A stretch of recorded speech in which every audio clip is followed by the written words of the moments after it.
Hello and welcome to Focus on Gaza. I'm Imran Garda. Coming up on this week's program, will Israel submit to escalating pressure to probe war crimes allegations in Gaza? While rival politicians talk of unity, can their supporters find common ground? But will Israel even talk to a Palestinian unity government? And away from the negotiating table, we meet a family scarred by factional violence.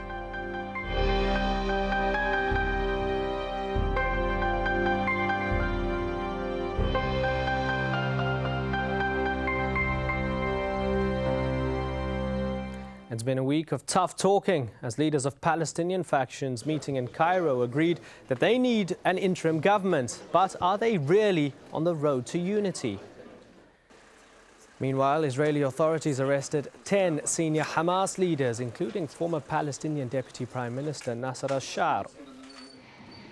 And damning testimonies suggesting civilians were targeted during the recent war on Gaza. Israel is reeling from two damning blows to the reputation of its army, escalating international and internal pressure on alleged war crimes.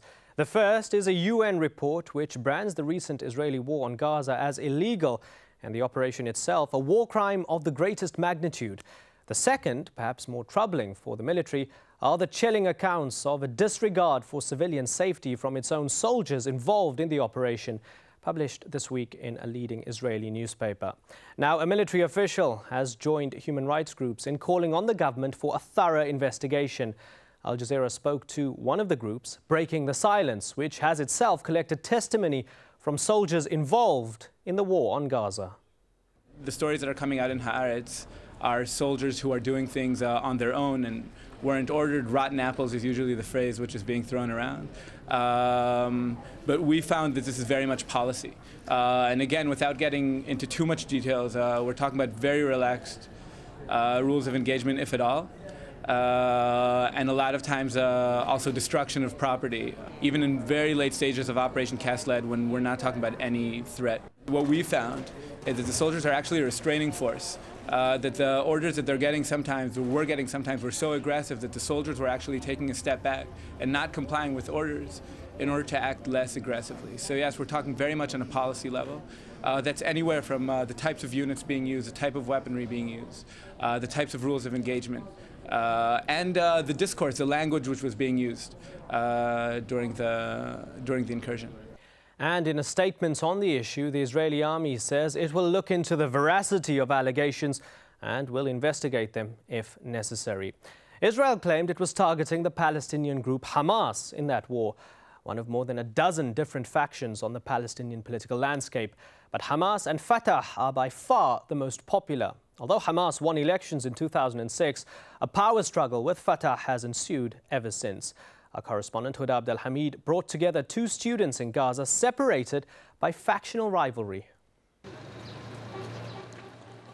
A student in technology sciences, 21 years old HAMAM is a staunch supporter of the deposed Hamas government. A typical Gazan who felt alienated by the former Fatah rule and is now making his voice heard. Under Fatah, the situation here was very bad. All the privileges went to the people in charge. We looked at them as people out of reach. They were living a different life that had nothing to do with our reality. Now the leadership is like us, sharing our problems. Pious and conservative, HAMAM says religion and studies are his priorities. He leads a modest life in tune with his Islamic beliefs. ANTAR is one of the singers in a Palestinian rap group, the Daraj team. Through their songs, they depict the occupation, war, life and death in Gaza. Every young person in Gaza has the right to be a fighter. I do it with music. I think it's a very strong weapon. It's my way of jihad. I have to be there for my people. If they understood what we do, they would realize that we also should be heard. But ANTAR feels alienated as an artist. His activity is frowned upon by many here. He's accused of being westernized. In other words, a Fatah supporter. The differences of opinion between ANTAR and HAMAM couldn't be bigger.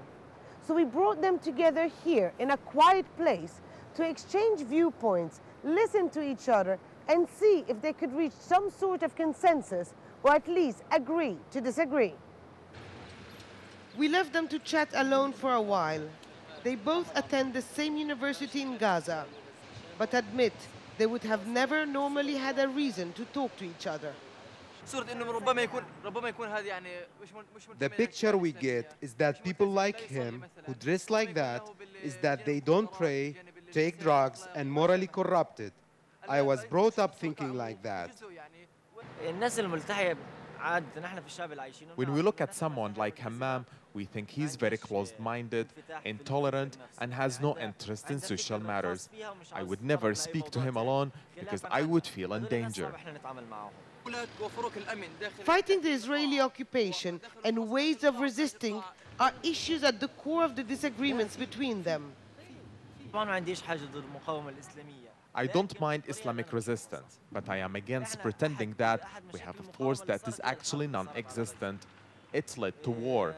We should fight only if we can really hurt the Israelis. Internal divisions are a much bigger danger at the moment. The occupation did not need any excuse to wage the war. Yes, the divisions are danger, but we must not forget the occupation is our biggest problem. We are the ones who struggle for the people. The two didn't find much common ground by the end of the conversation. HAMAM said he would listen to ANTAR's music only if it was in accordance to his values. ANTAR said he would meet HAMAM again only by coincidence. And Hoda will be joining us from Gaza later on in the program. But with us now in studio is our senior political analyst, Marwan Bishara. Marwan, lots of talk amongst the Palestinian factions, but I suppose just a little bit of action. As things stand, are they making any sort of progress whatsoever towards that unity government? It seems they are. It seems they are. There's a goodwill, apparently, on the part of all to reach something. There isn't much love lost among them, but there's certainly a will and the interest into reaching something because they understand that being together in one unity government is important both for people, for their ranks, as well as to face the international community in the months to come and to be able to reconstruct Gaza. Now, having said that, Imran, the whole situation is pretty paradoxical. On the one hand, Israel bombards Gaza using American F-15s, F-16s, and some white phosphorus and so on. And then Gazans are kind of, pushed deep into poverty and suffering and so on and so forth. They ask for Egyptian help. The head of the Egyptian intelligence heads to Washington to get Washington's agreement into whatever they would agree upon. Washington is the sponsor of the very war that was launched on Gaza. So the Palestinian factions, the Palestinians in general, are living a vicious circle, a vicious cycle, if you will, where they have to perform, they have to come together, but they understand all too well that the challenges by Israel, the United States, and the Arab world remains very high. And besides the negotiations amongst the different factions, there's also the negotiations with Israel over prisoner exchange. That's right. Are those two very separate issues? They're not separate at all, actually.